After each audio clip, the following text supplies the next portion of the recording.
ہستی تو قبلہ حضرت صاحب تشریف لائے. یہ وہ عظیم ہستی ہیں کہ جو شہر فیصل آباد کے ایک علاقہ سمندری کے علاقہ سے تعلق ہے، لیکن الحمدللہ عشق مصطفیٰ سینے میں اس طرح ہے کہ اس سمندری کی چھوٹی سی ماحول میں رہنے والے اتنا بڑا انشاءاللہ عز و جل آپ کے سامنے عشق مصطفیٰ کو پیش کرنے والا سمندر آپ کے سامنے پیش کرنے والا ہوں کہ نائب محدث اعظم قبلہ ابو محمد عبدالرشید صاحب رحمۃ اللہ علیہ، ان کے شاگرد خاص ہمارے درمیان پاسبان مسلک رضا، سرمایہ اہل سنت، خطیب پاکستان قبلہ حضرت علامہ مولانا علامہ سرفراز احمد رضوی صاحب، علامہ حامد سرفراز صاحب رضوی دعوت برکات میں ہمارے درمیان تشریف رکھتے ہیں. انشاءاللہ نورانی بیان فرمائیں گے تو ہمارے قلوب جو ہے وہ روشن سے روشن ہوتے چلے جائیں گے. نعرے سے استقبال کیجئے تاکہ بیان شروع ہو سکے کہ نعرہ تکبیر، ہاتھوں کو بلند کرتے ہوئے نعرہ رسالت، نعرہ رسالت، نعرہ تحقیق، نعرہ حیدری، نعرہ غوثیہ، علماء اہل سنت جناب قبلہ حضرت علامہ مولانا حامد سرفراز صاحب. الحمدللہ رب العالمین حمد الشاکرین، افضل الصلاة واکمل السلام علی عظیم الرجا وعمیم الجود والعطاء ماحی الذنوب والخطا سید الانبیاء والمرسلین خاتم النبیین. اما بعد فاعوذ باللہ من الشیطان الرجیم. بسم اللہ الرحمن الرحیم. الذي خلق الموت والحياة ليبلوكم أيكم أحسن عملا. صدق الله العظيم وصدق رسوله النبي الكريم. سرور عالم صلی اللہ تعالی علیہ وآلہ وسلم نے ارشاد فرمایا، جو مجھ پر ایک بار درود شریف پڑھے اللہ تعالیٰ اس پہ 70 رحمتیں نازل فرماتا ہے. پیار محبت کے ساتھ درود و سلام پڑھیے. ماشاءاللہ قریب بھی تو آپ پہلے ہی آ گئے اور قریب آ جائیں گے.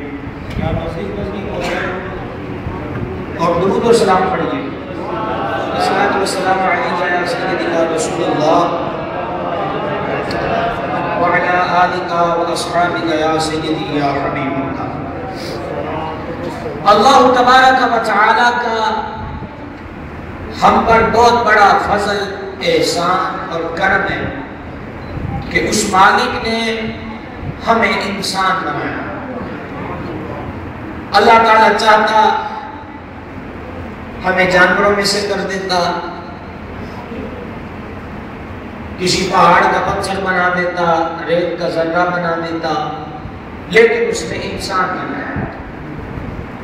پھر اس کرم پر یہ کرم کر دیا کہ ہمیں مسلمان بنایا.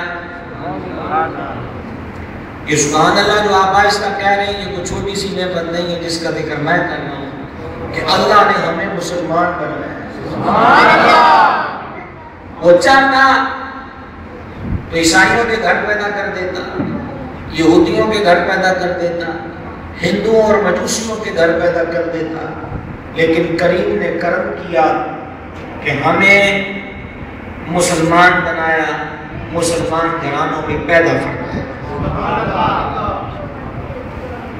پھر اس کرم پہ کرم، عطا پہ عطا، رحم پہ رحم، فضل پہ فضل، احسان پہ احسان کہ اس نے ہمیں اپنے پیارے حبیب صلی اللہ علیہ وسلم کا امتی بنایا.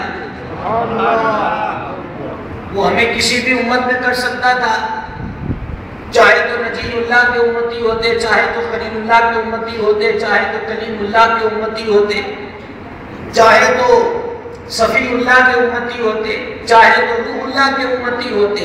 لیکن کرم ہے کہ اس نے ہمیں روح اللہ، کلیم اللہ، صفی اللہ، نجی اللہ، خلیل اللہ علی نبی الکریم علیہ السلام میں سے کسی کا امتی نہیں بلکہ حبیب اللہ کا امتی بنایا. سبحان اللہ. اور یہ بھی کوئی چھوٹی سی سعادت نہیں. فقیہ ابو یحییٰ سمرقندی رحمۃ اللہ علیہ نے تنبیہ الغافلین میں، امام سیوطی رحمۃ اللہ علیہ نے بھی اس کو لکھا ہے اور بھی کئی محدثین نے اس کو نقل کیا. مقاتل بن سلیمان رضی اللہ عنہ اس کے راوی ہیں. حضرت موسیٰ علیہ السلام نے اس امت کا تذکرہ رب کی طرف سے ملنے والی تختیوں پر پڑھا. وہ امت آئے گی آخر میں جنت میں پہلے جائے گی, ان کے چہرے قیامت والے دن 14ویں کے چاند کی طرح چمکتے ہوں گے. حج کے لیے جائیں گے تو گناہگار, واپس پلٹیں گے تو بالکل گناہوں سے پاک اور بکھرے اور ستھرے ہوں گے. ان کے غریبوں کو صدقہ اور زکوٰۃ کھانے کی اجازت مل جائے گی. وہ روز 5 نمازیں پڑھیں گے جو پورے دن کے گناہوں کا کفارہ بن جائیں گی, وغیرہ وغیرہ.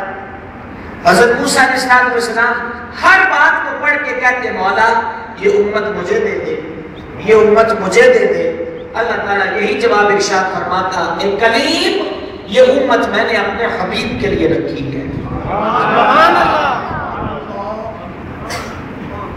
جب ساری تختیاں پڑھ کے سب التجائیں کر لی اور یہی جواب ملا کہ یہ امت میں نے اپنے حبیب کے لیے رکھی ہے, تو کلیم اللہ علیہ السلام نے ان تختیوں کو ایک طرف رکھا اور خود رب کے دربار میں سجدہ ریز ہو گئے. کہا اے ذات بے نیاز, اگر ایسی کرامتوں اور بزرگیوں والی امت تو نے مجھے نہیں عطا کرنی تو اس حکم پر بھی سر تسلیم خم, لیکن اس قرض کو قبول کر لے کہ اگر یہ امت مجھے نہیں دینی تو پھر مجھے اس امت میں سے کر دے. پھر مجھے اس امت سے کر دے. آگے جو اللہ تعالیٰ نے ارشاد فرمایا, بڑے غور کے ساتھ اس کو سماعت فرمائیے گا. اللہ تعالیٰ نے فرمایا اے موسیٰ علیہ السلام, تو اور سارے نبی میرے محبوب کے امتی. سبحان اللہ. آج ہم تو اس نعمت پر غور ہی نہیں کر رہے. اولاد کا ملنا, کوٹھیوں کا ملنا, بینک بیلنس کا بڑھ جانا, ویزے لگ جانا, باہر کے ویزے مل جانے, وہاں کی حیثیت سکونتیں مل جانی, کروڑوں کا بینک بیلنس, کئی مربوں کی زمین اور کمرشل ایریے کے اندر 20 پلاٹوں کا مل جانا, ہم تو اسی کو نعمت سمجھتے ہیں. کبھی اس نعمت پر بھی غور کیا ہے کہ یہ جو ہم حضور کے امتی بن گئے ہیں اس میں ہمارا کوئی کمال نہیں ہے. ہم نے تسبیحاں نہیں کھڑکائی, ہم نے سجدے نہیں کیے, ہم نے دعائیں نہیں کی. یہ وہ نعمت ہے جو ہمیں بغیر مانگے مل گئی, بغیر مانگے مل گئی. صحابہ کرام علیہ مردبان نے عرض کیا یا رسول اللہ علیہ السلام, کل قیامت والے دن ساری امتیں اللہ تبارک و تعالیٰ کے دربار میں جمع ہوں گی. اس بڑے مجمع میں آپ کیسے پہچانیں گے کہ آپ کا فلاں امتی ہے؟ جو حضرات حج بیت اللہ کی سعادت سے بہرہ مند ہوئے ہیں یا رمضان شریف میں عمرے کی سعادت حاصل کی ہے, اتنی بھیڑ کے اندر تو اپنا بندہ تلاش کرنا مشکل ہو جاتا ہے. تو اتنی جب ساری اولاد آدم ایک جگہ جمع ہوگی, آپ کیسے پہچانیں گے کہ یہ میرا امتی ہے؟ فرما جو میرا امتی ہوگا وہ نماز پڑھتا ہے, جو نماز پڑھتا ہے وہ وضو کرتا ہے, جو وضو کرتا ہے تو جہاں جہاں پانی لگے گا وہ حصہ جسم کا قیامت والے دن 14ویں کے چاند کی طرح چمکتا ہوگا. میں پہچان جاؤں گا کہ میرا امتی آ رہا ہے.